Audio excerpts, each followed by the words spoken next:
जनपद संभल के विकासखंड रजपुरा के गांव भ्रावटी में आज हम बीएसटीवी की टीम पूरी पहुंची है और आज हम पूर्व छात्र संघ अध्यक्ष रुहेलखंड विश्वविद्यालय बरेली ये विधानसभा का चुनाव भी लड़े थे और राजनीति का कैरियर इनका बहुत अच्छा रहा है। अब ये गांव की प्रधानी का चुनाव पहली बार लड़े हैं और विजय इन्होंने प्राप्त की है। भारी बहुमत से इन्होंने विजय प्राप्त की है। गांव में किस मुद्दों को लेकर ये चुनाव लड़े थे, किन किन मुद्दों पर इन्होंने चुनाव लड़ा और आगे इनकी क्या रणनीति है, इसी पूरी बात को लेकर हम इनसे बातचीत करना चाहेंगे। हमारे साथ हैं डॉक्टर सुनील यादव। नमस्कार सर। नमस्कार। ताने हाँ, और आगे आपकी क्या रणनीति है? बहुत अच्छा सवाल है आपका। सबसे पहले आपको ये बताना चाहूँगा कि हमारा ये चुनाव पहला नहीं था, ये दूसरा चुनाव था। ये भिरावटी गांव के इतिहास में पहली बार हुआ है कि कोई परिवार में लगातार दूसरी बार प्रधानी रही है। जनता ने, हम जब पिछले साल चुनाव लड़े थे तो 1 महीने के अंदर हमको हमारे जो शिक्षा के और जो विकास के मुद्दे थे, उस मुद्दे पर हमको 1 महीने के अंदर जनता ने चुनाव जिताया था। और अब 5 साल राजनीति के बाद, 5 साल के विकास कार्यों को देखने के बाद जनता ने दोबारा मन बनाया और जनता ने हमारे हक में अपना फैसला दिया। हम दोबारा, हमारे परिवार में प्रधानी आई है। ऐसी और ऐसी क्या क्या उपलब्धि रही इनके 5 साल के कार्यकाल में आपकी, जिसको लेकर जनता ने जो आपको अच्छा जो दिया है आपको बहुमत? देखिए, मुझे लगता है सबसे सर्वप्रथम हमारा जो मेन अचीवमेंट ही कहेंगे, जीआईसी गवर्नमेंट इंटर कॉलेज जो भिरावटी में बना है, जो कि अभी तक किसी विधायक के गांव में भी नहीं बना है। जो भिरावटी हालांकि सबसे बड़ा गांव है विधानसभा का, इसमें बहुत पहले बन जाना चाहिए था, लेकिन अब ये 20 साल के बाद उसको मंजूरी मिली है और हमारे गांव में हमारे प्रयासों के बाद एक जीआईसी गवर्नमेंट इंटर कॉलेज मंजूर हुआ है और बन भी चुका है और संभवतः आने वाले कुछ महीनों में उसमें प्रवेश प्रारंभ हो जाएंगे। और अब गांव में क्या करना चाहते हैं?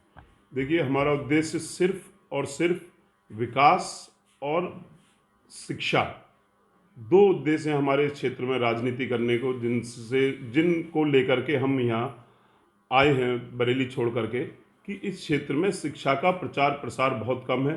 लोग ज़्यादातर अनपढ़ हैं, जो पढ़े लिखे हैं भी उनके शिक्षा का स्तर ना के बराबर है। 10% लोग भी ऐसे नहीं होंगे जो अपना अच्छा बुरा शिक्षा के माध्यम से समझते हों। वो अपने बच्चों को नहीं पढ़ा पा रहे हैं, कुछ तो उनकी फाइनेंशियल कंडीशन, कुछ उनका शिक्षा के प्रति महत्ता की समझ नहीं है लोगों में।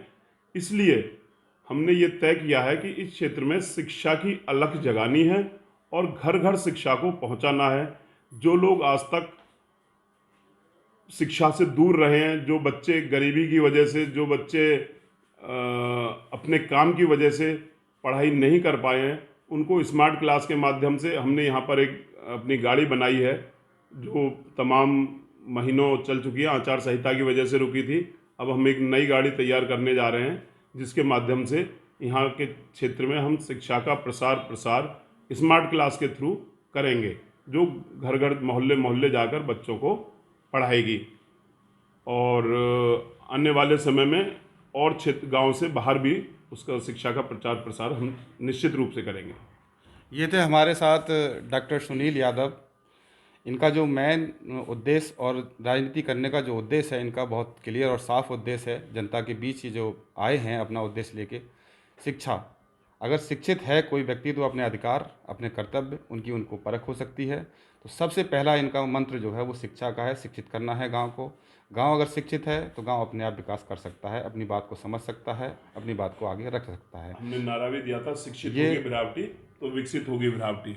एक ये होर्डिंग बना रखा है, उसमें नारा लिखा हुआ है, शिक्षित होगी भिरावटी तो विकसित होगी भिरावटी। कोई भी क्षेत्र जब शिक्षित होगा तभी पूर्णतः विकसित हो सकता है। तो शिक्षा के नारे को लेकर जो है ये प्रधानी के चुनाव में उतरे थे और इन्होंने विजय प्राप्त की है। लोगों ने इनको समझा है और लगातार ये प्रयास करेंगे आगे कि शिक्षा की जो अलख इन्होंने जगाई है, जिस तरीके से कॉलेज लेके आए हैं, इस तरीके से स्मार्ट क्लासेस की बात कर रहे हैं अब आगे। और बच्चों के लिए खेलकूद के प्रांगण वो भी बनाया था इन्होंने, स्टेडियम, ग्रामीण स्टेडियम बना है पहला। अपने गुन्नौर तहसील में पहला ग्रामीण स्टेडियम था, जहाँ पे बच्चों के लिए ग्रामीण स्टेडियम बना था। मेरे साथ थे डॉक्टर सुनील यादव। नमस्कार, आदाब।